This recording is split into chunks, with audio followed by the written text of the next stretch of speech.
You know what I think about politicians on both sides of the house, don't you? Yeah, you think they're wonderful people and you don't, yeah. And how the Yeah. hopefuls of the Conservative Party wanting to be elected to be leader.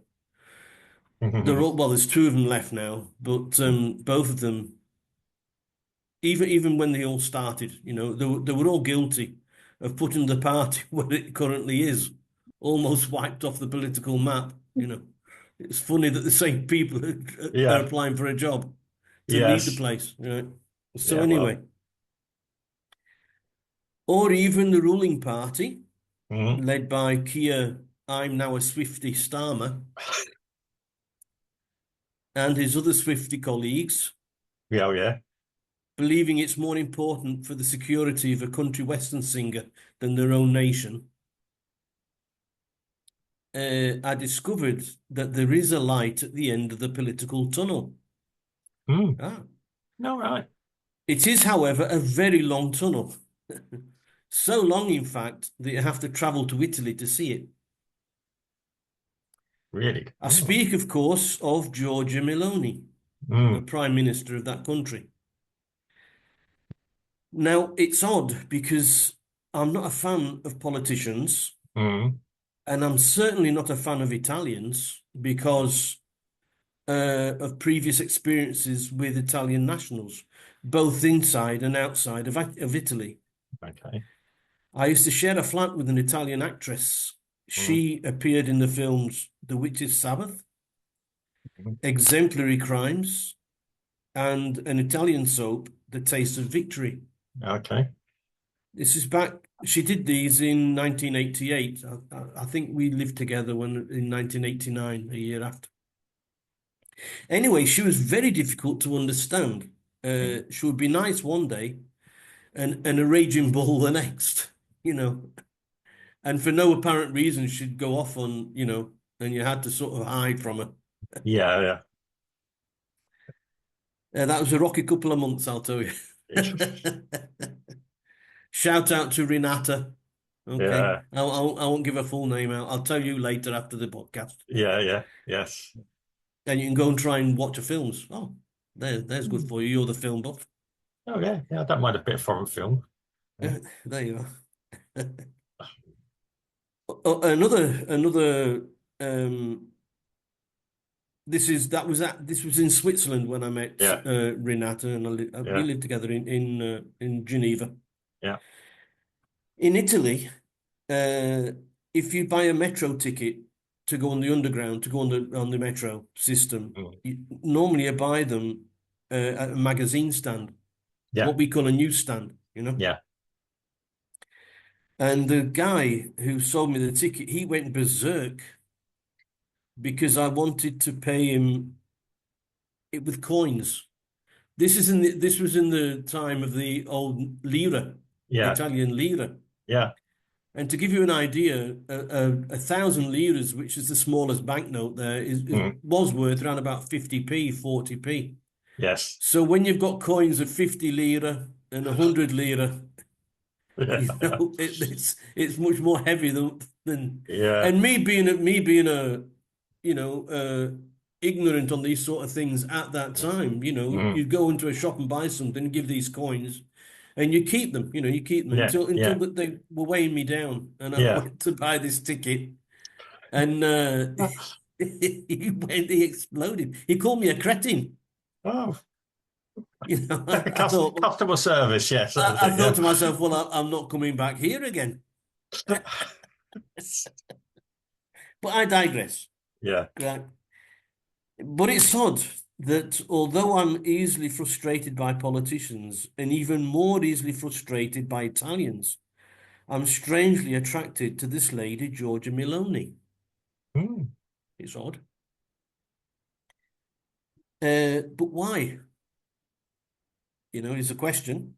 Well, by a simple stroke of a pen, Mm. she smashed the European Court of Human Rights and Yeah. sent a shitload of immigrants to Albania. Those illegal immigrants, Yes. right? Yeah. Yeah. There, they're going to be held in internment camps until their asylum applications are dealt with. Yes.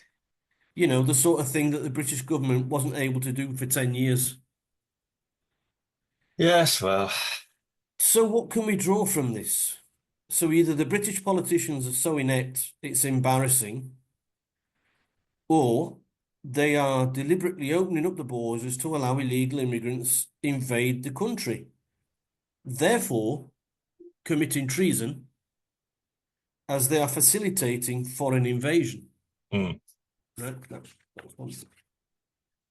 right. You see, hold on, and just on my Yeah, yeah, last yeah, my last throws here. yeah. You see, Italy is going through the exact same thing as the UK. Mm, Illegal yeah, immigrants are arriving by small boats on their yeah. shore. Mm, So now the Italian Navy is scooping them up and mm, taking them to Albania. yeah. The first 12 are to arrive tomorrow, on Friday. Mm, Tomorrow. We do these on a Thursday, Friday. yeah. But the two camps have a capacity for thousands. So soon they're going to be thousands and thousands if they keep coming across on the boats. Mm, It seems such a good idea to send the illegals to Albania that Germany is wanting to send their illegals to Rwanda, yeah. Incredible, that is. right? So once again, we can only draw the conclusion that the British government is either being a little economical with the truth Mm, when they said they were prohibited to do so. right. Now you can reflect. Well, yeah. I mean, I'll start by saying, by marriage, I'm got Italian relations. Been to a wedding in Italy.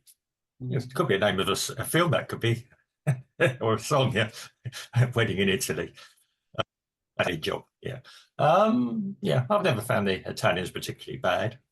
Yeah, but they just talk about food a lot. That's all I ever noticed about Italians. They always talk about food. Wherever you go, they talk about food. Um, and make some nice wine. Admittedly, those that brew their own, make their own, not brew, make their own wine. They make very nice wine. Okay, so in praise of the Italians, very good with food and very good with wine. Okay, fair to use. Um, I must have pulled the short straws then. that's the yeah. Yeah, I've never met any Italian actresses, as far as I know. I think yeah, yeah. Um, it's Yeah, it's interesting. Now, Giorgia Meloni, yeah, I must admit, when I first saw a picture of her, I thought she was a celebrity of sorts. I just saw a picture, I thought, oh, I don't recognise her from films or TV, and I wonder if she's, sports person, because no, no, she's a politician. Thought, wow, she's got brains and not inconsiderable beauty as well, I must admit. Um, I haven't yeah. noticed. Well, not that. Yeah, I'd much rather have a bad looking politician than a beautiful one that can't do anything. Yeah, but she seems able to do both, be both. Yeah, not being judgmental. Um, so yeah, I mean, she doesn't mess about. Some people say she's a bit of a disappointment. You can't perform miracles. I mean, if you do everything, there's a chance you could become classed as being a dictator, which might not be a good idea in Italy because I've had some Yeah. experience of that down there on that front in the past. Yeah. Um, I think she's probably getting the balance right. Yeah, but they have had a lot of problems with that island. I think they're coming to an Italian island and coming across, and it's been a bit of a problem. She does appear to be listening to the Italian people, um, you know, and yeah, she's not going to achieve everything. What she can achieve, she's working hard to achieve, in my Yeah, opinion. but my point here is that she's doing something that the Mm. British government said was impossible to Yeah, do. no, I'm getting to that. Yeah. Um, I look at our politicians we now have in the UK, and okay, we live in Brazil, but yeah, Mm. I still vote. I still vote in the UK. Um, and yeah, you got there's several factors here, and I keep talking about it. Okay, if a politician came in and want to do what's Georgina, was it Georgia? Meloni is doing in the UK, they're going to automatically be up against what we call the blob, the civil service. Reasons seem to have a policy of allowing uncontrolled immigration. Whether this creates jobs for them, whether vested interest, I don't know. Well, I do sort of know, but yeah, I'm not going down that route here.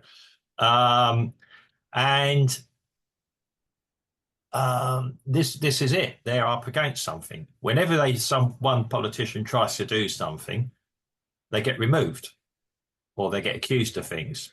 Yeah. And we do have to have a judicial system in the UK which does appear to side with one particular, with the civil service, as it were, or those that have a desire in the civil service. For some reason, somehow, the whole of the administration stroke establishment in the UK has become corrupted or perverted against the ordinary British people. Yep. And I'm going to openly say it. But this isn't just this administration. Yeah, it's the last administration as well. Don't forget. Well, this is what I'm saying. We can vote for whomever we want. Yeah. They're not going to be deep state. It's the deep state that makes the policy. Yeah. I mean, when you watch programs from the 1980s about the UK, I mean, the Prime Minister then had a dreadful battle sometimes with the civil service and her ministers, the ministers that had been allowed to run riots since the end of the World War II, possibly. Get into position. In my opinion, I mean, the UK is sunk yet. There does appear to be an agenda that's contrary to the indigenous population. I know, and if you speak for your own indigenous population, you get accused of being a nationalist and all sorts of things. Sure, there's nothing wrong with that. Yeah, but hang on, I'm married to a non-UK national, so. But that there is like is like you're trying to justify that you're not a nationalist or a far right nationalist. It's like saying I can't be racist because one of my mates is black. Yeah. You can't use that. That doesn't wash, I don't think, as an excuse anymore. I think it's been beaten over the head so many times. Mm. That that shouldn't even come into it. Mm. If it's so irrelevant for you, where your friends come from, then it shouldn't even enter your mind. Exactly, that's the point I'm going to make. As I said, I'll be accused of not unjustifying anything. No.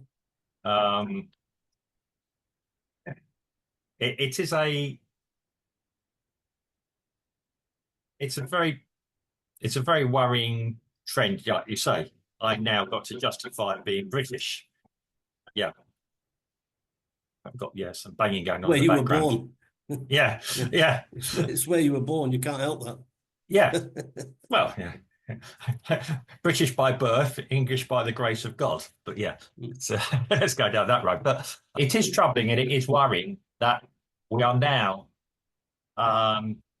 with a administration, in the past 20 years, they have not listened to the people. They've paid us lip service all the time.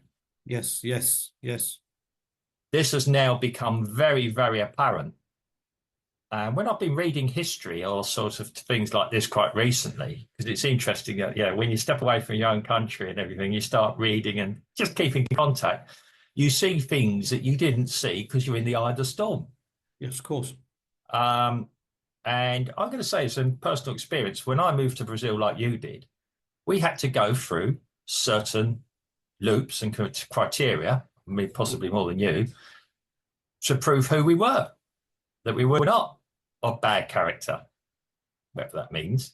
that I didn't have a criminal record. I had to get a criminal check done. I had to pay for this as well. Yeah, I had to prove where I came from, that I was actually who I said. Then when I arrived in Brazil, I then had to apply for the identity card. Yeah. Yeah. Which, different thing. Yeah, I'm quite pleased to have the identity card, actually. I find it very useful, very handy. Yeah. But yeah, but it's got very little information about me on it, only my thumbprint and who I am and who my parents were. Yeah. In essence, yeah, it hasn't even got my address on it. So if I get stopped by a policeman here or anything else, or something happens, or I go to the bank, or I go anywhere else, I've got an official government document that proves who I am. And that's been issued for me definitely for the rest of my life now. Yeah. Mm. Or why I'm in Brazil. If I leave Brazil for 2 years, I then have to reapply for it. Yeah, I believe. But because mine is indeterminate now. yeah, I've got that now indeterminate. I thought you thought there if you do leave, you still have to apply for 2 years. I'm not entirely certain. When I know it's not the subject of the podcast now, but yeah. But anyway, when I got my RNE, yeah, it was for like a 5 year period. Yeah, that was it. Yeah, and then you had to renew it after 5 years. If you left Brazil for a period of time, then you'd lose your status. Yeah, as permanent. Mm. But since it's been indeterminate now, because I've reapplied, so I've been here for so long. Yeah, that they put it indeterminate. When it comes out of Vence, when it's when you it comes out of date. It never comes out of date because it's this now for the rest of my natural born. Oh, okay. I've got that now. Yes. So so now I don't have to worry about that. But anyway, we're on a different subject. Let's go in front. Yeah. Well, I'm making the point that when most times when you go to another country, I mean, if you got to jump through hoops. Yeah. And there's certain criteria. I came here because I'm married to a Brazilian national. Mm. Yeah. And it's made quite clear to me at the consulate in London. Yeah, I've got to be a good boy. Yeah, of course. I'm here because that could be withdrawn any time. I could be. I mean, if I probably get arrested for a serious crime by the Brazilian authorities, they'll probably march me to they won't bother about court appearances and everything, depending on what it is. Probably just have that withdrawn, straight in an aircraft. Mm. Probably even dropped in the middle of Europe somewhere. Probably won't even worry about. They might even take it to Rwanda. Yeah. Well, actually, I've seen the facilities in Rwanda. If you're going to go somewhere, not too shabby. I mean, swimming pools, sports facilities. They'd have a problem trying to drag me back to the UK. No, I'm good. Yeah, it's all right. It's all right having a swimming pool, Mark. But they've got to put water in it before you can enjoy it. Yeah. Okay. Well, yeah. But mind you, they've got beaches in Rwanda. I mean, we're used to it. For me, it's so getting back to the main topic, for some reason, the establishment in the UK seems very reluctant to do what the Italian leadership are doing. I don't even know if the establishment are happy about it. Do you know what the surprising thing about it all is? Is that the European Court of Human Rights hasn't got on Georgia's little toe, pinching a little toe, saying you can't do that. Well, and nobody's gone after Schultz to say you can't send them to Rwanda. It's only the UK, and I reckon it wouldn't surprise me if the European Court of Human Rights didn't say anything to the UK, and the UK made it up. Well, I don't see why not. I think there's a lot of people in the judicial system that are making a lot of money on the back of it. Mm-hmm. I mean, people don't do things for the good of people like that, human rights and all that. There has to be some of this somewhere. And I'm not talking out of turn. Anyone that says otherwise is very naive. People don't do things. People don't do things on principle. Not at that level. Not anymore. Yeah. I mean, yeah, you get They people. they Yeah, used to. yeah. And unfortunately now, these are the times we're living in. Um, it's going to have to be up to the people who still live in the UK to decide, both at senior government level and at local level. In the next elections in the UK, you are able to send a very strong message to the uni party and the establishment. Yeah. And I know people say local elections don't, they do, because these are the people that the government will either have to ride roughshod over the local councillors, in which case there's a dictatorship. Okay, yeah. Or they're going to have to start listening to people and decide what the overall policy is. I do not know how you're going to beat the civil service unless you close the country down for 2 weeks while you're doing it. I think you'll realise that the situation in the UK is grave Yeah. when Screaming Lord Such becomes an MP. Well, yeah, I think that's the last thing he wants. He only does it for the publicity because he's a musician. It's It's cheap. it's It's a, cheap publicity. That's what I was taught at school. These yeah, people of do it because it's cheap publicity. course. You would probably see a bit like the Martin Bell sort of thing, a protest vote. Whoops, what do I do? Yeah, yeah. I mean, we've seen that in Brazil where a clown won in Sao Paulo. Mm. Yeah, indistinguishable from some of the politicians, I must add. But that's another story. Don't actually, It's just actually, it's just that he had the biggest shoes. yeah. Actually, by all accounts, done quite a reasonable job as well. Actually Yeah, knuckled down and got on with it. mm. Um, Probably an honest man. Well, I'm here now. Might as well do it. Yeah. Mm. And who's gonna say no to him? A man of the people.